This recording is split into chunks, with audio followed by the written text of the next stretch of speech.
Hello বন্ধুরা, এবার রাকিব মেহেদীকে মারার ঘটনায় মেহেদী হাসানের পক্ষ নিলেন ঋতু হোসেন।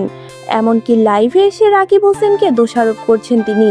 কি এমন ঘটেছিল তাদের মধ্যে? কেন ঋতু হোসেন তার আপন ভাইকে দোষারোপ করছে?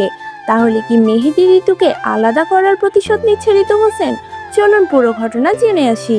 তার আগে আপনারা যারা আমাদের চ্যানেলে নতুন তারা প্লিজ ভিডিওটিতে একটি লাইক করে চ্যানেলটি সাবস্ক্রাইব করে দিন।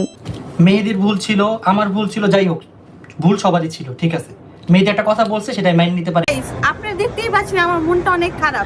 বেশ কিছুদিন ধরেই সোশ্যাল মিডিয়ায় একটি ভিডিও ভাইরাল হয়েছে, যেখানে দেখা যায় রাকিব হোসেন মেহেদী হাসানকে চড় মেরেছে এবং অকথ্য ভাষায় গালিগালাজ করছে। এই ঘটনাকে কেন্দ্র করেই এবার ঋতু হোসেন মুখ খুললেন।